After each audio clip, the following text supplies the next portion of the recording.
झिंझिण्यांपासून त्वरित आराम मिळवा. सेन्सोडाईन रॅपिड रिलीफ बरोबर. घवघवीत असं यश मिळालेलं आहे. आपण सातत्याने भूमिका मांडत होता की दादा किंग मेकर ठरणार, काय सांगाल आजच्या दिवशी? दादा किंग मेकरच आहेत ना. आता याच्यात काय शंका आली का तुम्हाला? महाराष्ट्रात सर्वात जास्त स्ट्राईक रेट राष्ट्रवादी काँग्रेस पक्षाचा प्रादेशिक पक्ष म्हणून राहिलेला आहे आणि अजितदादांसारख्या नेत्यांनी महाराष्ट्राचं नेतृत्व करावं ही सामान्य आमच्या कार्यकर्त्यांची भावना आहे. पण अर्थातच तो निर्णय तिन्ही पक्षाचे नेते एकत्र येऊन घेतील.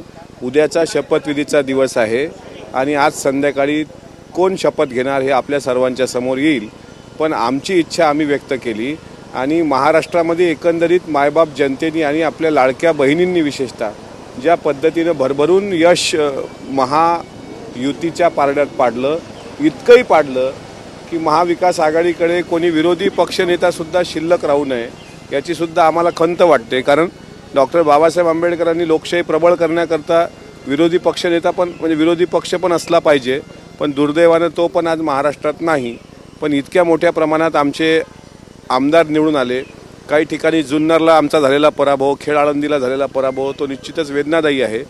पण 41 आमदार, वडगाव शेरीला झालेला पराभव आणि वरुड मोर्शीला झालेला पराभव, 41 आमदार आमचे जे निवडून आले त्यात आमचा स्ट्राईक रेट उत्तम आहे. त्यामुळे आम्ही प्रचंड आनंदी आहोत आणि अजितदादा किंग आणि किंग मेकर सुद्धा. संजय राऊत यांच्या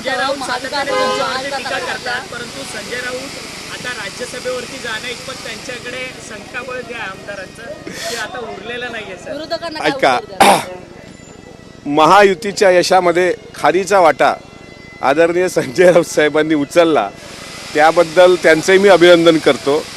त्यांच्या पक्षाचे जेवढे प्रवक्ते खालच्या पातळीवर घसरले त्या सर्वांनाच आम्ही धन्यवाद देतो. आज त्यांच्यावर टीका करण्याचा आमचा कुठलाही उद्देश नाही आहे. आम्ही देवगिरीवर आलेलो आहोत आणि अजितदादांची भेट घ्यायला आलेलो. मुख्यमंत्री कोण होणार ते मी यावेळेस सांगून तुमच्या आतुरतेला मला छेद द्यायचा नाही आहे. संध्याकाळपर्यंत ते चित्र क्लिअर होईल. जे काही होईल ते मान्य करून शेवटी महायुतीतले तिन्ही नेत्यांची काल तुम्ही PC बघितली असेल. तिघांमध्ये चांगला समन्वय आहे. तिन्ही पक्षांनी इतक्या मायक्रो प्लॅनिंगनी हे केलं. कोण कोणी यावर टीका टिप्पणी करत असेल तर तिकडं लक्ष न देता फक्त आपण व्हिजन सांगायचं, महाराष्ट्रासमोर जायचं. आज शिरूरमध्ये तुम्ही बघा आपलं मतदार भोर संग्राम थोपटेंचा पराभव करून भोर वेल्ला मुळशीचे आमदार आमच्या बाजूला आहेत. शिरूरमध्ये काय झालं बघा, मांडेकर साहेब आहेत. शिरूरमध्ये आमचे माऊली कटके आलेत आणि हे आमच्यासाठी फार मोठी परिवर्तनाची नांदी आहे. तुमच्या माध्यमातून अजितदादांवर जी व्यक्ती खालच्या पातळीवर टीका करत होती त्या खासदार कोल्हेंना आम्हाला विचारायचं आहे की ज्या पद्धतीनं गद्दारीचा डाग, काळा डाग, गुलाबी जॅकेट असं तुम्ही बोलत होता, आज तुम्ही मीडियासमोर येऊन का धमक दाखवू शकत नाही की लोकशाहीमध्ये लोकांनी दिलेला कौल आम्हाला मान्य आहे. ती दानत फक्त अजितदादांमध्ये होती की बारामती लोकसभेच्या पराभवानंतर सुद्धा जनतेने दिलेला कौल आम्ही मान्य केला आणि माझ्याकडून चूक झाली हे प्रामाणिकपणे त्यांनी कबूल केलं. आज तरी कबूल करा, बारामतीमध्ये अजितदादांच्या विरुद्ध उमेदवार देऊन तुतारी गटाने चूक केली होती हे कबूल करण्याचं औदार्य आदरणीय सुप्रियातांनी दाखवावं एवढी आमची अपेक्षा आहे. रोहित पवार देखील तब्बल 1200 मतांनी विजयी झालेले आहेत. खरं तर त्यांचा देखील अटीतटीचा सगळा सामना जो आहे तो राम शिंदेबरोबर रंगलेला होता. शेवटच्या फेरीपर्यंत हा संपूर्ण रंगतदार सामना रंगलेला विधानसभा निवडणूक असा आहे. राम शिंदेसारख्या मोठ्या व्यक्तीच्या विरुद्ध ज्यावेळेस लढत होते मागचा तुम्ही त्याचा लीड बघा आणि यावेळेस त्याचा निसटता पराभव बघा. त्या कर्जत जामखेड मतदारसंघामध्ये ज्या पद्धतीनं घमेंडाची भाषा झाली, इतकंच का राम शिंदे साहेबांची लायकी काढण्यापर्यंत ती व्यक्ती उतरली. ते कर्जत जामखेडच्या मतदारांनी नाकारलं होतं. मात्र राम शिंदेंच्या विजयाच्या आड बारामती ॲग्रोचा पैसा आणि बारामती ॲग्रोतून आणलेले काही त्यांचे पेड बॉडी बिल्डर्स वगैरे गुंडागर्दीवाले याच्यामुळे थोडक्या मतांनी राम शिंदेचा पराभव झाला. पण जाऊ द्या, जे झालं ते मान्य करून पुढे जाऊ. मला विश्वास आहे भारतीय जनता पार्टी त्यांच्या नेत्यांना राम शिंदेनं चांगलं यश देईल, चांगलं एका ठिकाणी त्यांना बळ देईल आणि त्यानंतर ते योग्य पद्धतीनं त्या गोष्टीचा बदला घेतील. विशेष म्हणजे जयंत पाटील साहेबांच्या बाबतीत सांगायचं मला फार वाईट वाटतं की जयंत पाटील साहेब प्रमाणपत्र पण घ्यायला गेले नाहीत. जयंत पाटील साहेबांनी त्यांचा आनंद उत्सव पण साजरा केला नाही. मागच्या वेळेस त्यांच्याकरता एक जागा ठेवली होती 10वी, पण आता ती पण मावळण्यात जमा आहे. म्हणजे हे अफलातून झालं आहे. जी काही बॅटिंग झाली ती तिघांचे प्रचंड यश मेहनत आहे त्याच्यामागं आणि अजितदादांची प्रचंड मेहनत, राष्ट्रवादी काँग्रेस पक्षाचे 41 आमदार जे निवडून आले, त्यामध्ये अजितदादांनी जी रात्रंदिवस मेहनत घेतली, हेच थोडंसं मी दादाचा वादा लाभ आणि बळं हे थोडं दुरुस्त करतो आणि अंगी निश्चयाचे बळं तुका म्हणे त्याची फळं अशी त्यात दुरुस्ती करतो. काँग्रेसच्या दिग्गज नेत्याचा देखील पराभव झालेला आहे. हां, काँग्रेसच्या दिग्गज नेत्याचा सुद्धा पराभव झालेला आहे. बाळासाहेब थोरात ते आता 5 वर्ष आत्मचिंतन करतील. बाळासाहेब थोरात, अमित देशमुख, धीरज देशमुख, यशोमतीताई ठाकूर, मोठी लाईन आहे त्याच्यामुळे. आणि नाना पटोलेंचा तर अफलातून विजय झाला आहे. जे मुख्यमंत्री पदाचे शपथ घेणार होते, बाळासाहेब थोरात शपथ घेणार होते, विमान बुक झालं होतं, ट्रायडंट बुक झालं होतं, सर्व काही बुक होऊन सुद्धा त्यांच्या सगळ्या मनसुब्यात पाणी फेरलं गेलं. आणि आत्ता तर त्यांना 32 तोफांची सलामी आहे, तिकडे फटाके वाजत आहेत आणि देवगिरीवर सुद्धा. सर, हिंदी में जानना चाहेंगे कि जिस तरह से जीत हुई है आप लोगों की, उस पर क्या प्रतिक्रिया है सर? ये हमारी विक्ट्री है. किधर देखो आप बताइए, सेंटर में देखो.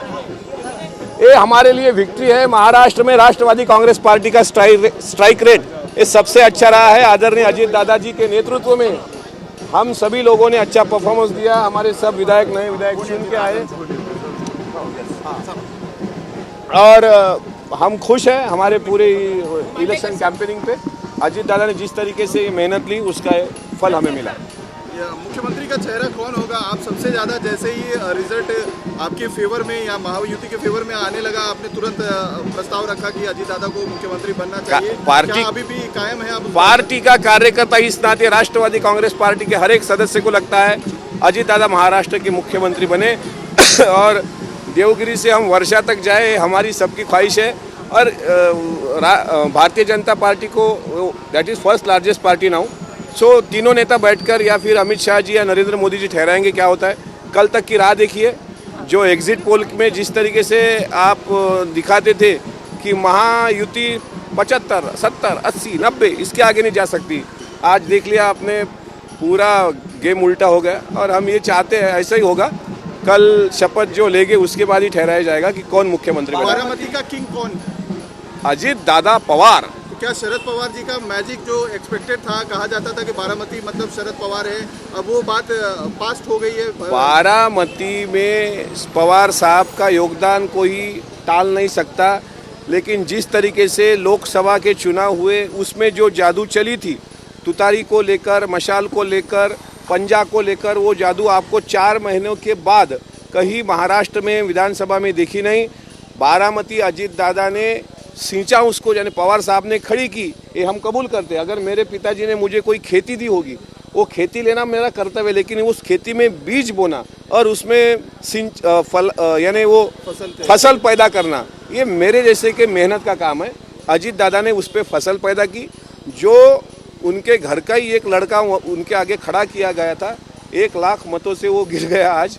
इसलिए मैं ये कहूँगा कि एक साइड में सब लोग थे फैमिली के और एक साइड में बारामती की जनता और दादा का परिवार था. हम जैसे छोटे छोटे कार्यकर्ता थे और अजीत दादा बारामती के किंग बने. सुप्रिया सुले खुद ये जो है प्रचार के लिए उतरी थी अपने जो है भतीजे के, और कैंडिडेचर मिलने में भी काफ़ी बड़ी उनकी भूमिका थी. आपको लगता है कि उनको नकार दिया बारामती की जनता ने? बिल्कुल. खाली सुप्रिया ताई को नहीं नकारा, प्रतिभा काकी को भी उन्होंने उतारा था पार्टी के प्रचार के लिए अजीत दादा के खिलाफ. दादा पूछेंगे काकी को. अब काकी जैसी माँ के उम्र की हमारी माता जी, उनको भी उतारा गया प्रचार में. पवार साहब उतरे प्रचार में, सुप्रिया ताई. तो कल से कोई मीडिया पर भी ताई दिख नहीं रहे. मुझे काफ़ी अफसोस है उस बात का. उनका कोई ट्वीट भी नहीं आया. जिस तरीके से ये हुआ, बारामती के लोगों ने उनको नकार दिया. और आज ये तो सिद्ध हुआ कि अजीत दादा इज़ ग्रेट.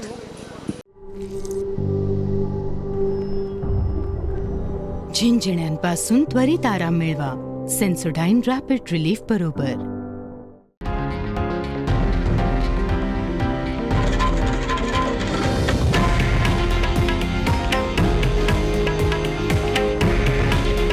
हे आहे देशातील नंबर 1 न्यूज नेटवर्क आणि आपण पाहत आहात TV9 मराठी.